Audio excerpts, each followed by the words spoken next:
Doctor Rajamanohar ఆచార్యులు గారు DNB general medicine and DM pulmonary critical care and sleep medicine expert మనతో phone in లో ఉన్నారు. ఒకసారి వారితో కూడా మాట్లాడదాం.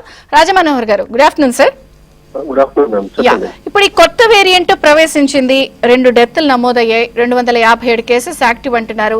LF7NB18 అండ్ JN1 వేరియంట్ అని అంటున్నారు. సరే, ఆ కంట్రీస్ లో ఉన్నది, ఈ కంట్రీస్ లో అయితే ఇప్పుడు వచ్చిన ఈ వేరియంట్ మీరు ఒక పల్మనాలజిస్ట్ గా ఎంత వల్నరబుల్, అంటే దీని తీవ్రత ఎంత, ఇది ఎంత ప్రమాదకారి అనుకుంటున్నారు, ఈ లక్షణాలు ఏంటి, ఇది మనం చూసినటువంటి ప్రీవియస్ కరోనా వైరస్ అంత సీరియస్ గా మనం దీన్ని తీసుకోవాలా? సో ఫార్ మన కంట్రీలో with in the confines of India మన దగ్గర ఏ వేరియంట్ ప్రామినెంట్ గా ఉంది అనే డేటా అయితే మనకి రాలేదు. Okay, but going by the data from చెప్పండి సార్, వింటున్నాం. Going by the data from south east Asian countries, Hong Kong, Singapore, Vietnam, Thailand, ఈ ఏరియాస్ లో currently active variant JN1 variant అనేది మనకు ముందు వచ్చిన ఒమిక్రాన్ లో ఒక సబ్ వేరియంటే.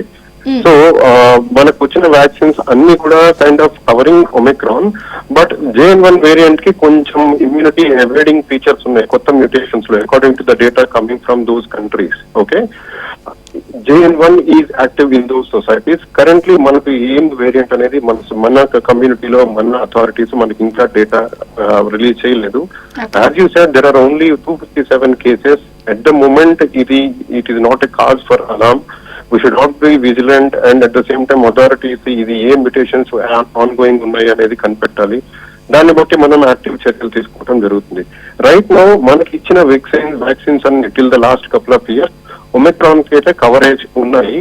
కొత్త మ్యూటేషన్స్ మన కంట్రీలో ఏమొస్తాయి అనే దాన్ని బట్టి, ఇది JN1 ఆర్ సంథింగ్ ఎల్స్ అనే దాన్ని బట్టి కొత్త వ్యాక్సిన్స్, బూస్టర్ డోసెస్ వచ్చే అవకాశం ఉంది. తద్వారా మనం అందరం వ్యాక్సిన్ అవ్వచ్చు. అంటే డాక్టర్ రాజా గారు, ఇప్పుడు ఈ వ్యాక్సిన్ ఎఫెక్ట్ అనేది కాలక్రమేణా తగ్గిపోతుందా? ఇప్పుడు ఇండియా అంతా కూడా కోవాక్సిన్ ఆర్ ఎవరికి నచ్చినట్టు వాళ్ళు ఒక 2 రకాల వ్యాక్సిన్స్ ఏదో తీసుకున్నారు, బూస్టర్ డోసులు తర్వాత తీసుకున్నారు. ఇప్పుడు ఆ ఎఫెక్ట్ తగ్గిపోతుందా వేరియంట్స్ వచ్చే కొద్దీ? ఇప్పుడు ఈ కొత్త వేరియంట్ వచ్చినప్పుడు తీసుకోవాల్సిన జాగ్రత్తలు ఏంటి? కొత్త వేరియంట్ వచ్చినప్పుడు యూజువల్లీ మనం ఎవర్ సిన్స్ కోవిడ్ ప్రతి సంవత్సరము మనము మీరు కోవిడ్ డేటాబేస్ అవి చూస్తూ ఉంటే on daily basis, on weekly basis వీళ్ళు స్టాటిస్టిక్స్ రిలీజ్ చేస్తూనే ఉన్నారు. ఒకప్పుడు వారానికి 10 కేసులు, 20 కేసులు, ఇంకొకప్పుడు 50-60 కేసులు. So the numbers have been very very low. కొత్త వేరియంట్ వచ్చింది, ఆ తర్వాత కేసెస్ పెరుగుతున్నాయి, number of patients reaching out to the hospital పెరుగుతున్నాయి. పేషెంట్స్ మీద, ఫ్యామిలీస్ మీద హెల్త్ కేర్ బర్డెన్ కానీ, సొసైటీ మీద కానీ బర్డెన్ పెరుగుతున్నప్పుడు then governments and authorities will take note, study the mutations and then try to release a new strain and the vaccine to it. Then companies అన్ని ఈ new strain కి కొత్త vaccine ఏదైతే release చేస్తాయి, then ఆ vaccine ని మనం అందరం ఒక బూస్టర్ లో వేసుకుంటాం అనమాట. సో ఫార్ అంటే టిల్ లాస్ట్ 2-3 weeks ago ఇంత కన్సర్నింగ్ నెంబర్ ఆఫ్ కేసెస్ ఇండియాలో అయితే రాలేదు. I mean not even in the entire Asia. Only 2-3 weeks నుంచి ఈ Hong Kong, Singapore, Thailand, Malaysia, Vietnam ఇలాంటి ఏరియాస్ లో the number of cases have grown in many times. Like వారానికి 10-20 కేసులు వచ్చే చోట now they are seeing on a daily basis hundreds and thousands of cases. వాళ్ళలో severity 1-2% ఉన్నట్లుగా ఉంది, హాస్పిటలైజ్ అవుతున్నారు సివియరిటీ. మన దగ్గర బర్డెన్ ఆఫ్ ద డిసీజ్ ఎంత ఉంటుంది అనే దాన్ని బట్టి, అంటే ప్రెసెంట్ ఇండియాలో సిచ్యుయేషన్ ఏంటండి, జాగ్రత్తలు ఏం తీసుకోవాలి? ప్రెసెంట్ సిచ్యుయేషన్ అయితే mild, most cases are flu like symptoms అండి. ఆ 257 కేసులు కూడా యాక్టివ్ కేసులే, అంటే I mean covid diagnose, but they are all stable and doing well అన్నట్టుగానే ఉంది. 1 or 2 కేసెస్ సిక్ గా ఉన్నట్టుగా ఇన్ఫర్మేషన్ వస్తుంది మనకి.